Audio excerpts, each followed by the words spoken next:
Hi hello. അപ്പം welcome to all. ഇന്ന് നമ്മൾ നോക്കാൻ പോകുന്ന മാഴ്സിൻ്റെ ലിപ് ടിൻറ്റിൻ്റെ റിവ്യൂ ആണ്. ഇന്നിപ്പോൾ വൈറലായിക്കൊണ്ടിരിക്കുന്ന ഒരു പ്രൊഡക്റ്റ് കൂടാണ്. അപ്പോൾ ഞാൻ ലിങ്ക് ഏതിൽ കോർണൽ കൊടുക്കാം. 300 റേഞ്ചിനുള്ളിൽ നിങ്ങൾക്ക് ഇത് പർച്ചേസ് ചെയ്യാൻ പറ്റും. അപ്പോൾ ഗൈസ്, ഞാൻ ലിപ് ടിൻറ്റോ ലിപ്സ്റ്റിക് ഒന്നും യൂസ് ചെയ്തിട്ടില്ല. ജെന്യൂൻ ആയിട്ടുള്ള റിവ്യൂ നിങ്ങളെ കാണിക്കാൻ വേണ്ടിയിട്ട്. എൻ്റെ നല്ല പിഗ്മെൻറ്റഡ് ആയിട്ടുള്ള ലിപ്പാണ്. അപ്പം നമ്മൾ എടുത്തിട്ടുള്ളത് മാഴ്സിൻ്റെ ലവ് ട്രാക്ക് കളക്ഷനിലെ 4th ഷെയ്ഡായിട്ടുള്ള 4 ലെറ്റേഴ്സ് വെൽവെറ്റ് ലിപ് ടിൻ്റ് ആണ്. ഓൾറെഡി മാഴ്സ് 6 വേരിയൻസിൽ ടിൻറ്റ് ലോഞ്ച് ചെയ്തിട്ടുണ്ട്. അതിൽ 4th ഷെയ്ഡാണിത്. ഞാൻ കമ്പയർ ചെയ്തപ്പോൾ മറ്റേ ടിൻറ്റൊക്കെ കുറച്ച് ന്യൂഡായിട്ടുള്ളതാണ്. എൻ്റെ പിഗ്മെൻറ്റഡ് ആയതുകൊണ്ടാണ് ഞാൻ 4th ഷെയ്ഡ് ചൂസ് ചെയ്തത്. എൻ്റെ നല്ല പിഗ്മെൻറ്റഡ് ലിപ്സ് ആയതുകൊണ്ട് ഞാൻ വിചാരിച്ചു 2-3 ടൈംസ് സ്പ്രെഡ് ചെയ്ത് കൊടുക്കേണ്ടി വരുന്നു. പക്ഷേ ഇത് ഭയങ്കരമായിട്ട് ടിൻറ്റ് നന്നായിട്ട് സ്പ്രെഡ് ചെയ്യുന്നുണ്ട്. പുറത്തുനിന്നൊരു വാട്ടറി കൺസിസ്റ്റൻസിയാണ്.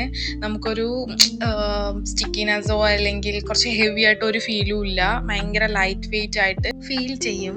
എൻ്റെ കയ്യിലുള്ള ഓൾമോസ്റ്റ് എല്ലാ ലിപ്സ്റ്റിക് ഷെയ്ഡ്സും ബ്രൗൺ കൈൻഡ് ഓഫ് കളേഴ്സ് ആണ്. ബിക്കോസ് ഞാനൊരു ബ്രൗൺ ഗേൾ ആയതുകൊണ്ട് തന്നെ വേറെ ഒരു കളറും ഞാൻ ട്രൈ ചെയ്യാൻ കൂടെ ശ്രമിച്ചിട്ടില്ല. കാരണം കുറച്ചുകൂടെ സ്കിന്നൊന്ന് ലൈറ്റപ്പായി കാണിക്കുന്നത് ബ്രൗൺ കൈൻഡ് ഓഫ് കളേഴ്സ് ആണ്. ഇതതിൻ്റെ ടീഷർട്ടിൻ്റെ കളർ പോലത്തെ കളേഴ്സാണ് എൻ്റെ കൂടുതലുള്ളത്.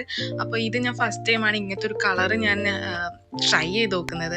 അപ്പോൾ ഗൈസ്, ഞാൻ ഇത് സ്മഡ്ജ് ആവുന്നുണ്ടോ എന്നുള്ളത് ടെസ്റ്റ് ചെയ്ത് നോക്കി. യൂഷ്വലി സ്മഡ്ജ് ആവുന്നില്ല. പക്ഷെ ലിപ്റ്റിൻ്റെ ആയതുകൊണ്ട് തന്നെ ആ ഒരു സ്റ്റെയിൻ ചുണ്ടിൽ എത്ര നിൽക്കും എന്നറിയാൻ വേണ്ടിയിട്ട് ഞാൻ നന്നായിട്ടൊന്ന് ഉരച്ച് നോക്കുന്നുണ്ട്.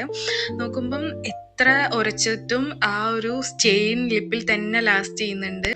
എന്നും ലിപ്സ്റ്റിക്സ് യൂസ് ചെയ്യാൻ ഇഷ്ടമല്ലാത്തവർക്കും സിമ്പിളായിട്ടുള്ള മേക്കപ്പ് ലുക്ക് ക്രിയേറ്റ് ചെയ്യാൻ ആഗ്രഹിക്കുന്നവർക്കും ഈ ഒരു ലിപ് ടിൻറ്റ് ഭയങ്കര യൂസ്ഫുൾ ആയിരിക്കും. അപ്പം അടുത്തൊരു പ്രൊഡക്റ്റിൻ്റെ റിവ്യൂ ആയിട്ട് കാണാം. Bye bye.